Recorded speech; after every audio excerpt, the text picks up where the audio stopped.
Welcome to Untold by Docu where the stories you've never heard take center stage. Each episode peels back the layers of history, culture, and humanity to uncover hidden truths, unsung heroes, and fascinating mysteries that demand to be explored. I'm your host, Danny Kim, here to guide you through compelling narratives, deep dives into the unknown, and a fresh perspective on the world. Listen, learn, and uncover the untold.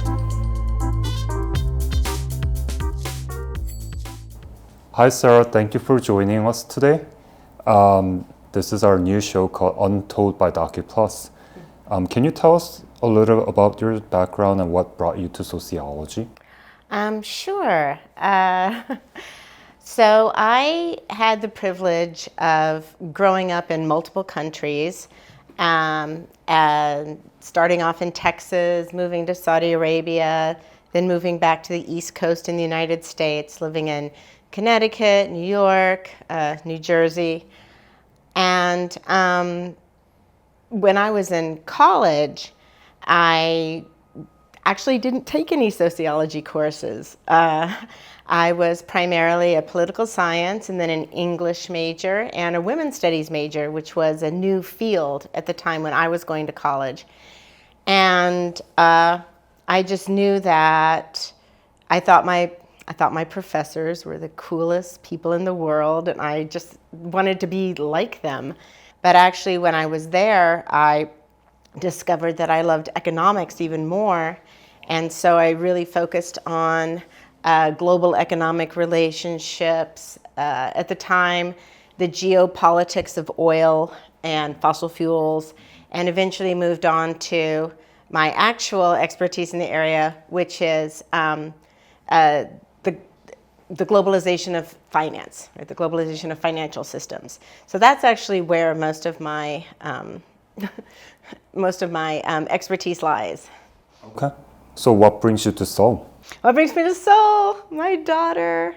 I tried to raise my children with the same kind of global view that I got to have from living abroad, which is the world is a very small place if you let it be, right?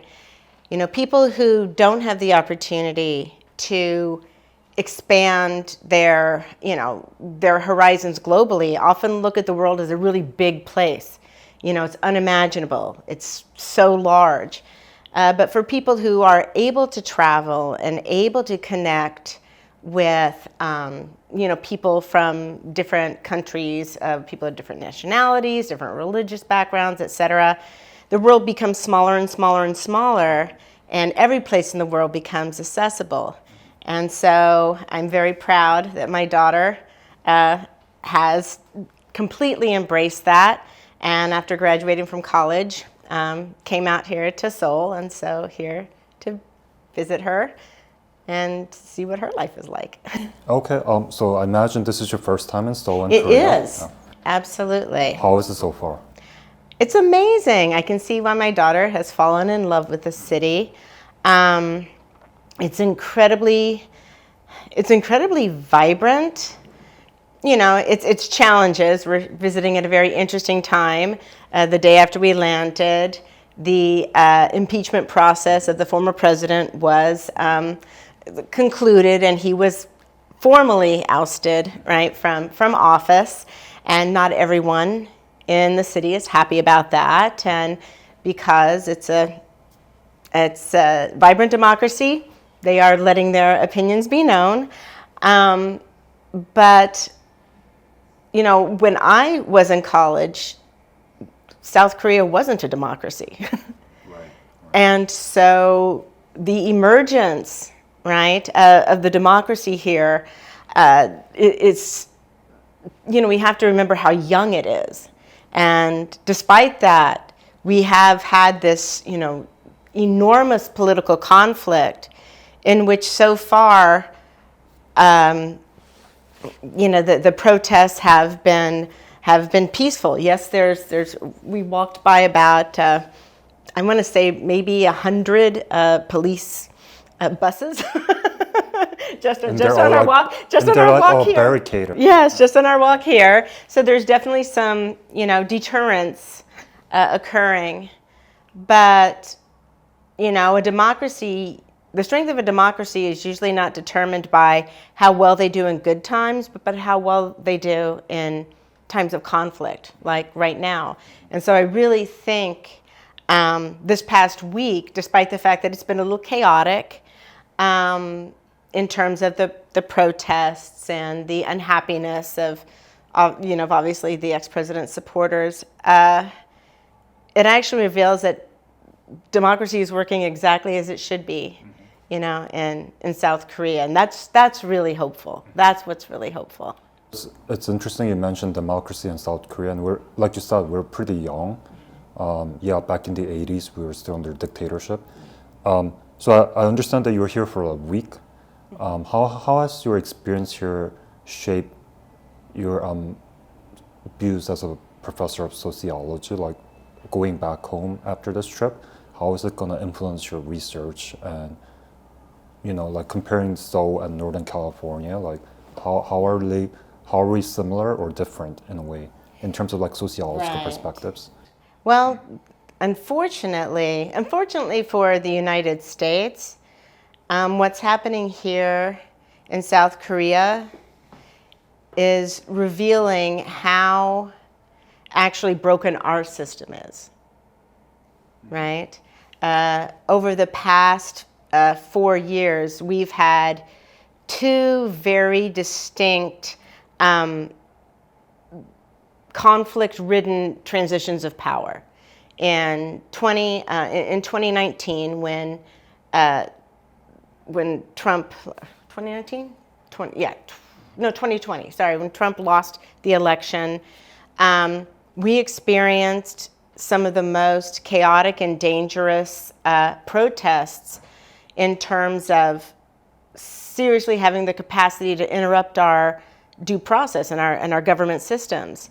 And that is not something that had really occurred in the United States since the 1800s, right? And the Civil War. And we got through that, and the peaceful transition of power occurred. But then, in 2024, when Kamala Harris lost to Donald Trump, we've seen a similar kind of, this violation of due process and these challenges to the rule of law that our founding documents, outlined very clearly, and that we'd managed for 250 years to maintain. And for the first time in probably over 150 years, again, I harken back to the Civil War, our very democracy is threatened. And we have two very similar situations, two relatively to very right-wing leaders who were both accused of violating the rule of law. Our president got elected again. Your president was arrested. Right? Already there's the foil, right? And there is a great deal of concern in the United States, particularly by moderates and those who are more left-wing, that we may be experiencing an existential threat.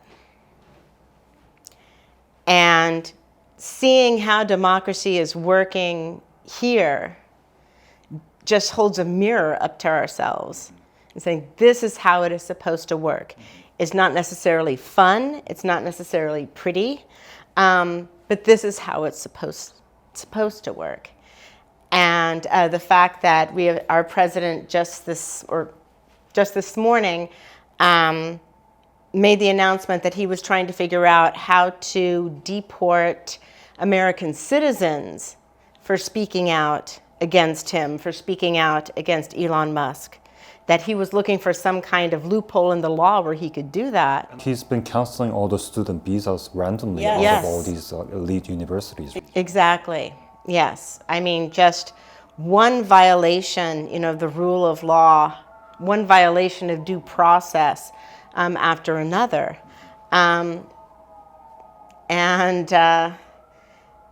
The one thing the United States does have going for it that South Korea doesn't necessarily have is that we are a really big country. It is really difficult, right, with the amount of land we have to control the actions of 350 million people. And unlike China, who's invested a great deal of time, effort, and expense into being able to monitor every single one of their citizens, right? The surveillance state. The United States isn't set up like that. We have places in the US we can't even get Wi-Fi. We get no satellite, right? We don't have trains that can get anywhere within a reasonable amount of time, right? We are very far away from this kind of universal surveillance. So unless you're set up like China, it's very difficult to monitor such a large population. What's interesting, you mentioned surveillance. I'm sure your past week here, you've noticed all the CCTVs here. And speaking of Wi-Fi, we do have Wi-Fi everywhere, even inside the subway trains. How did that make you feel? Like all these connectivities? All the connectivity, just again, all the lost potential in the United States. This is not something that's beyond us, in terms of capacity or in terms of technology. It's really, the will, right? The will of our politicians to prioritize, right, that kind of connectivity, that kind of social good or social utility. And of course, right now, right, any kind of internet service falls purely, right, in the private sphere. And so there are many places in the United States that the private sphere just does not want to make the investment in because the population of people would not be profitable for them.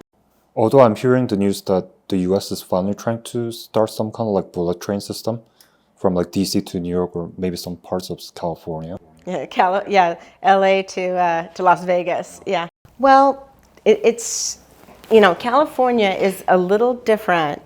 The one thing that, when we think about the United States, not every state is equal in terms of economic power or political influence, right, within the whole country. California is the 5th largest economy in the world, even if we separate it out from the United States. And that means that in many ways, California can act as an individual actor, an individual country, so to speak, even when the federal government, does not do those actions. And it feels like the ongoing tariff wars that's going on, that started with Canada and Mexico, and now it's like spreading entire world, right? Into the entire world. Including here in South Korea. Right. What do you make of that? Like, as a professor of sociology, what's going to be the long-term effect of this situation that we're in right now? The long-term effect, well, we'll start with the short-term effects. The short-term effects is that it's sending the globe into a bit of a panic. Not having these, political institutions that free the world's population instead of contain the world's populations, I think is a really sort of horrible future, to envision. So I think even more so than the immediate economic shock is what are these long-term consequences going to be of the United States being such an unreliable partner. Speaking of China, I don't know if you've seen this viral social media video that's going around that's made from China, is that there's a slogan saying, "Make America Great Again." And then you see all these American people working at like sweatshop factories and all these like traditionally where the Chinese workers used to work. Like what? So back to my earlier question, I'm asking what your viewpoint on the long-term effect is. Do you think the globalization as we know it will be thing of our past? Like it won't be the same anymore with the current state of like everything that's happening right now? Right. Well, interestingly enough, my daughter said something that was yes, you did. That was kind of interesting. She said, Mom, China, Japan, and South Korea can't agree on anything, but they agree on this, right? It's this strange sort of unifying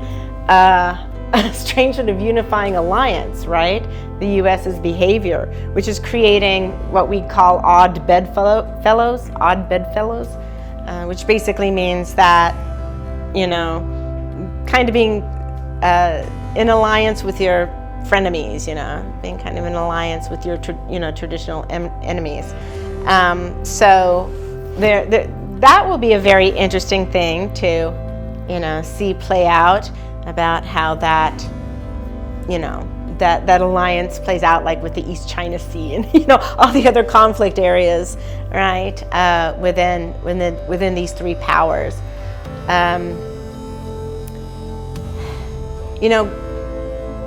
When we refer to globalization, we usually refer to it as, the globalization is a revolution. And it's a revolution because it's happening and it's progressing whether you want it to or not. Trump can't pull back from globalization, no matter how much he would like, to see the U.S.'s role, right, be different, because it has already occurred. And you can sort of see the current administration being, like your grandparent, your grandparent who won't use a cell phone because it's too difficult, but then they can't do banking, and then they can't do all these things because they won't learn how to use their cell phone. And it's like, you can refuse to learn how to use a cell phone, but it doesn't make a difference because this is the way the world communicates now. And so the United States can try pulling all these punches, can try, pulling tariffs and, throwing out immigrants and trying to deny the fact that globalization has occurred, but they're just going to be like the grandparents that won't use a cell phone, right? It's a revolution. It's happening whether you want it to or not, and you can either be part of it or you can be left out of it. That's a really interesting point, and I want to tie it back to your experience here in Seoul.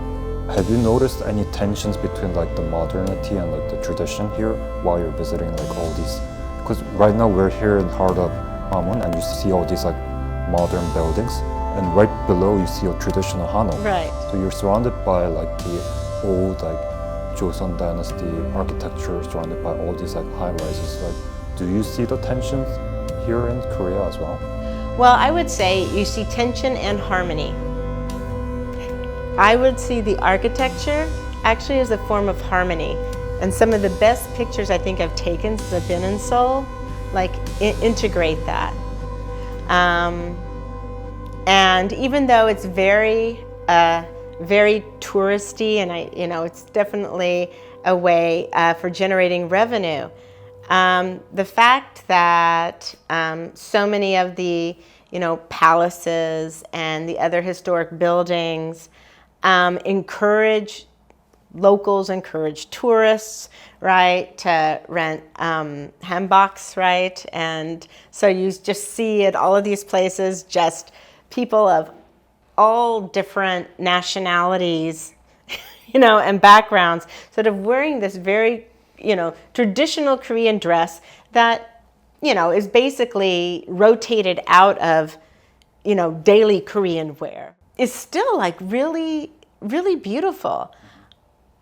I can't think of any place else, it was maybe the exception of India, right, that has that kind of integration of history and modernity.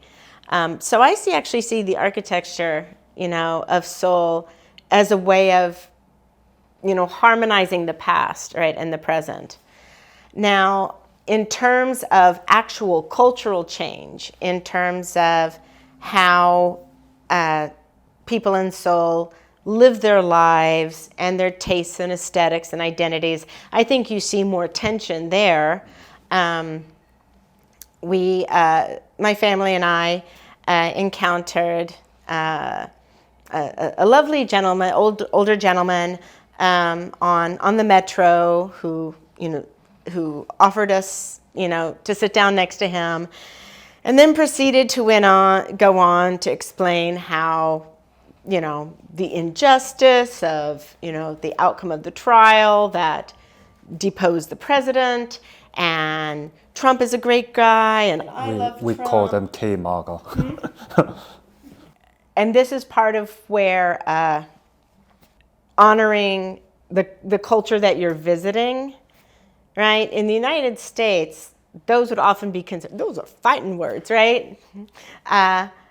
Because people in the U.S. tend to be very vocal, about their opinions. But this was an elderly gentleman who, everyone in the car deferred to, despite the fact that he was going off on the Chinese, and there was actually a Chinese family across from us that were just, you could see the little girl like staring at her father, and the father's just like. Was he speaking to you guys in English or Korean? Yes. And so, it was a very sort of tense situation where everyone was being very, very tolerant, the older gentleman, but just kind of secretly hoping that, grandfather, I hope you have a long life, but, I hope you take your opinions with you right when you go. Right? We hope that follows you out. I don't know if you noticed all those protesters earlier with holding Korean and American flag. Yes. What made you think? It's just. Oh my God, it's so terrible. We actually were driving with friends of ours to go out to lunch, and when it was pouring down rain and there was a lot of protesters out there with those American and Korean flags, and it's, your heart just sinks because you're like, that's kind of horrible, right? That the two political situations are being linked, that we have this very draconian dictatorial president, and he's seen as a hero, right, to the constituents in Korea who feel like they've lost their leader. So yeah, that's a little disheartening. And we actually had to walk through the protests to get back to our hotel eventually, like walk through all the flag wavers. And, and my daughter was saying, like, don't engage, don't take anything. It's illegal for foreigners to be involved in anything like this. Just like walk through. And we very much did. Is it illegal though? Can you guys get into trouble? For protesting, for being seen as being involved in any kind of political activity, but it was unavoidable. Wait, so is Trump gonna renounce your citizenship if you get caught? No, but South Korean government could kick Audrey out. Oh, okay. Right? I'm sure actually Trump would be so happy if all the Americans who were protesting against him would just move to Korea and do our stuff here. In all honesty, the protests, the right-wing protests in the United States have just been so much more frightening and so much more dangerous than this one was. I mean, no one was impeding anybody's path. There was a great deal of respect in terms of, just people walking by. People weren't yelling at each other. Most people were singing because there was an entertainer. But even then, even though this was a completely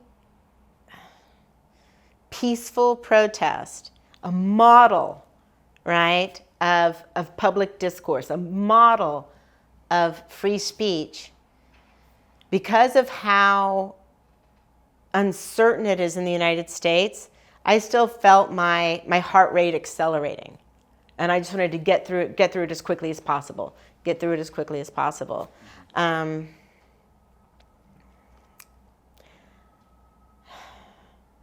But, as I said earlier, this is how it's supposed to be done, like how it's happening right now. It's not pleasant, right? But it's the way it's supposed to happen. We cover a lot of things today. Moving on to something a little bit lighter. Okay. What makes the end of the U.S. as we know it? So what makes Korean culture so popular, in your opinion? Like, based on your experience here this week, why do you think like K-pop, K-film, K-drama, like K-food is so popular here, or outside of Korea? Yes. Well, it's very interesting because my daughter has been following K-pop, K-drama, Korean films for years.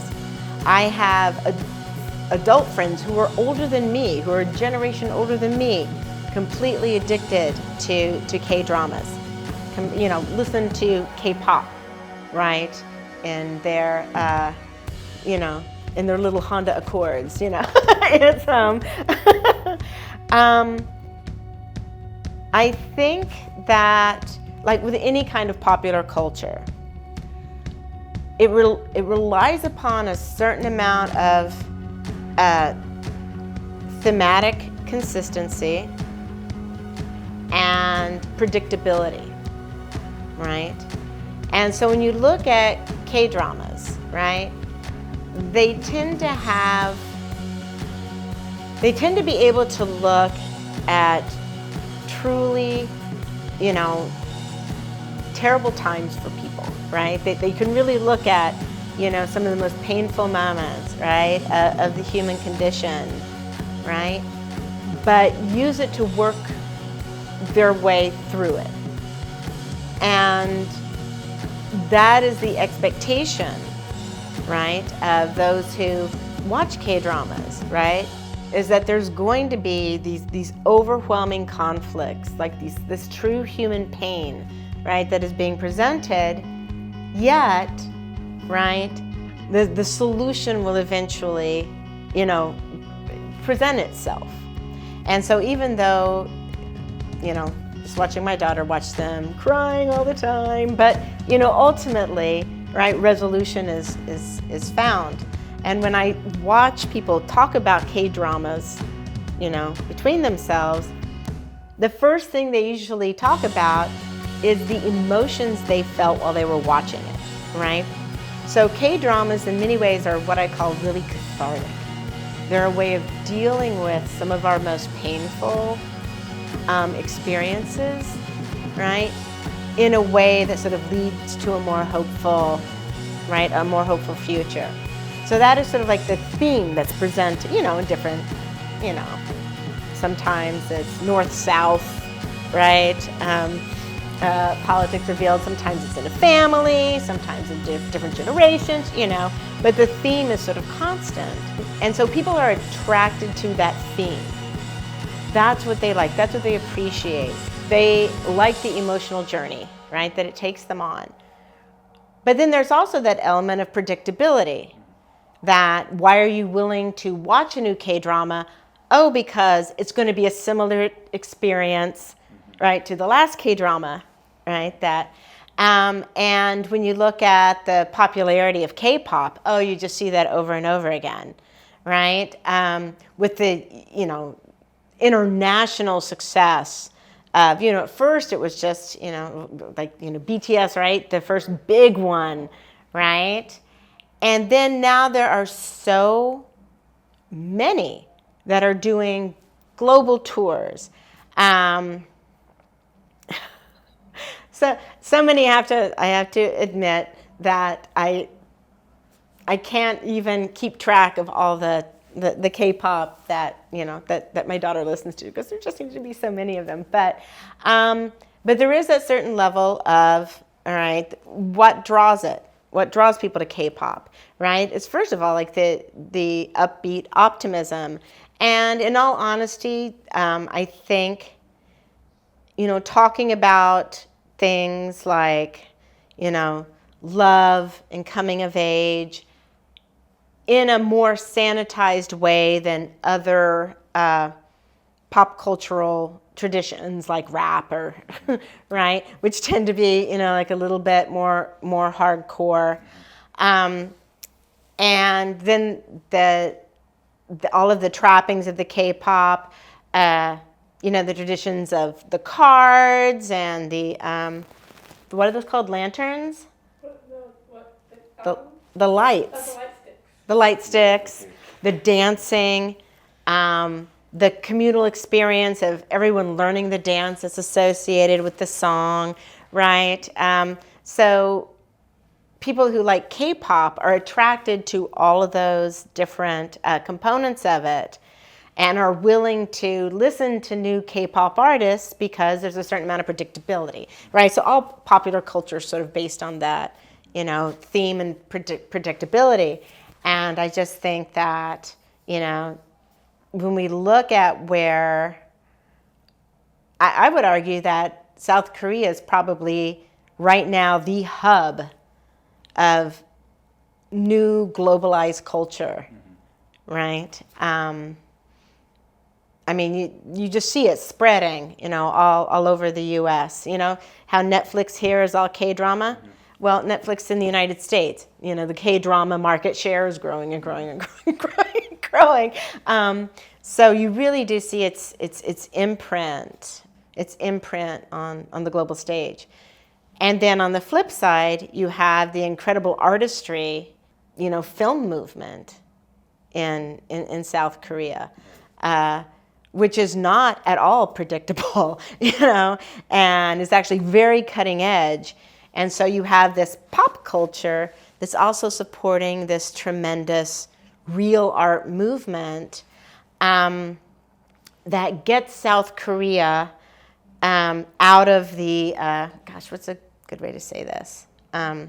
It's traditional cultural trade, which would be, like masks or something that's associated with traditional historic culture. Now the world is completely open to Korea producing cutting edge, new forms, right, of art in all of its mediums. We went to the Modern Museum of Art. Incredible. The exhibits there were just... It's actually one of my favorite museums in Korea. Okay, it was remarkable. What was his name? Lee Hook. He was an abstract artist. Lee, I wrote it down on Facebook, so I'll have to figure it out later. But he had this interesting approach to art in that all that really matters in art really are the mediums, because the artist disappears once the artwork is done, right? Yeah. And so his whole exhibit was based on the different kind of mediums he used to create art. It was just it was really fascinating, and again, the sort of global theme of art that wasn't like, okay, this comes from, Korean tradition. This goes so far beyond, just recreating traditional art. This is groundbreaking. This is cutting edge. This is, this is a globally influencing, perspective of art. And so I really think that, yes, this pop culture kind of elevated, Korea to, the global scene, but, it's this, I don't want to say real art, because K-pop is real art. It's a real art that's going to be transformative. Yeah, that's amazing. What was your first K-pop song that you listened to, and what was your first K-drama that you watched? Okay, so the very first K-pop song, okay, Audrey will have to help me with this, because We actually had some Chinese exchange students staying with us when I think you were 17. Yeah, you were 17. And we hadn't actually like really heard of K-pop. They're listening to J-pop. They're listening to Japanese. Well, it's kind of both. Right. No, they definitely had. They had some, yeah. They definitely had K-pop, and there are just these teenage girls from from China, and we of course asked them, so what do you listen to?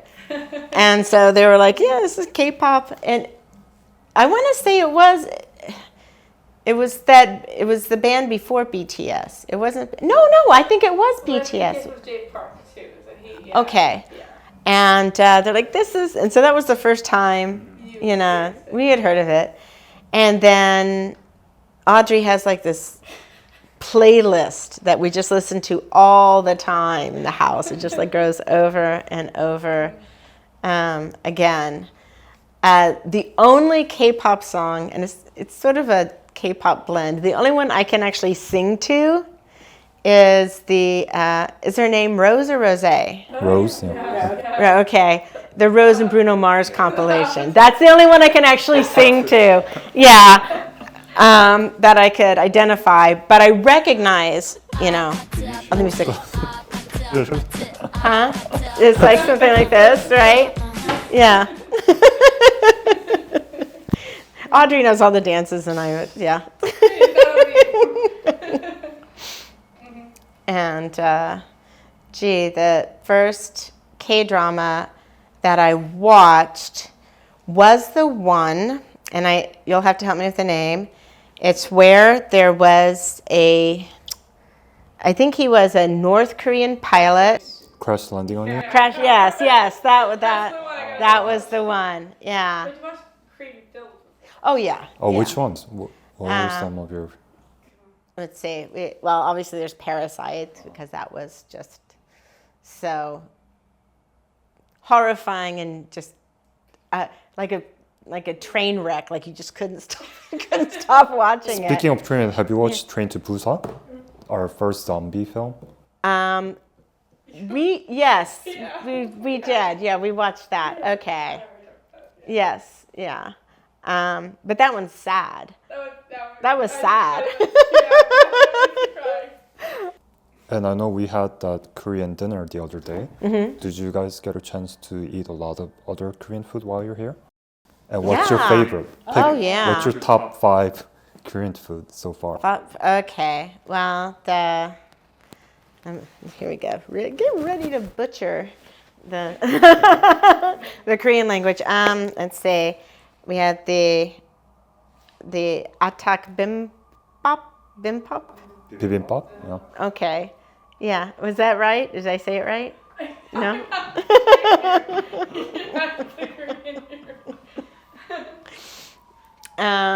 So that was like the most addictive of any of the foods. Yeah, the bimbap. You just want to yeah. Maya kimbap. Oh, Maya kimbap. Kimbap. Okay. There's different things. Yes. Definitely.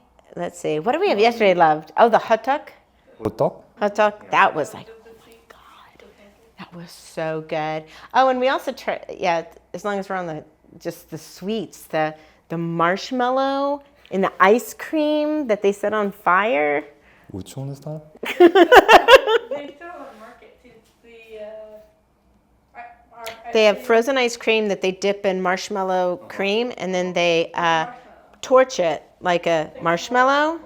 It's really good. Yeah, so those are just like, let's see. And then, I love seafood, so I love trying abalone. I'd never had that. That was great. We've had a couple helpings of octopus. And yesterday I had we had really delicious stuffed squid before I realized there was egg on it. And then we all sat for 20 minutes to watch to see if I was going to have to go to the hospital or not. Like, oh no. And see, we've done several of the Korean barbecues and, the different, pickled condiments and kimchi and all the spicy yumminess, right? Have you had any of the American like chain brands like McDonald's, because No.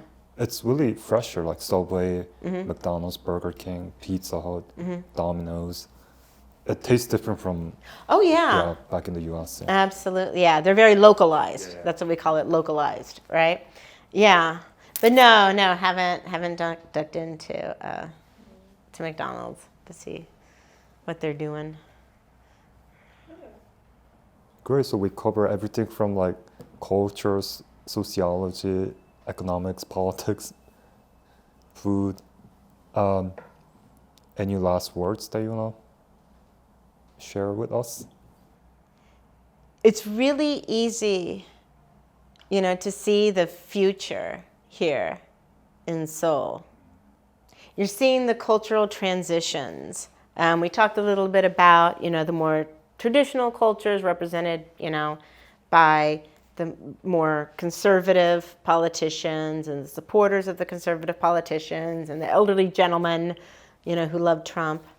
But there's also, just an incredible vibrancy of youth culture that is embracing, gender fluidity, non-binary identity, LGBTQ, rights, sort of a demanding to be seen, and to be recognized. That's really exciting. I wonder what's gonna happen because we're one of the rapidly aging society because nobody's having kids anymore.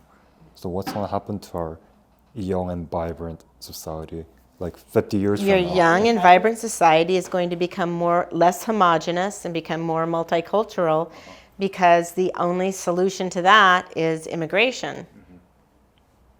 And so, like the United States, like the, conservative powers that be in the United States think that, well, if we just get rid of all the immigrants, right, we'll be back to, America, and we're already seeing industries that are being harmed because they are, the locusts of where a lot of immigrants work. And the United States can't exist without immigrants. South Korea's not going to be able to continue, right? Its existence, its economic and political momentum without immigration. But that, of course, means that the Seoul that we see today is not going to be identical to the Seoul of 15 years from now, right? The Seoul of 30 years from now. And as long as we can keep the harmony, right, with the buildings and the traditional structure, if Seoul can kind of, expand its heart rather than trying to constrict it through, real tribalism, right, that tribal kind of behavior, you can definitely see, again, the future for Seoul is really bright and really exciting. Great. I think that's all for today. Okay. Woohoo. Thank you so much for listening to us. Again, thank you so much, Sarah Thompson, visiting from Las Placitas College from Northern California.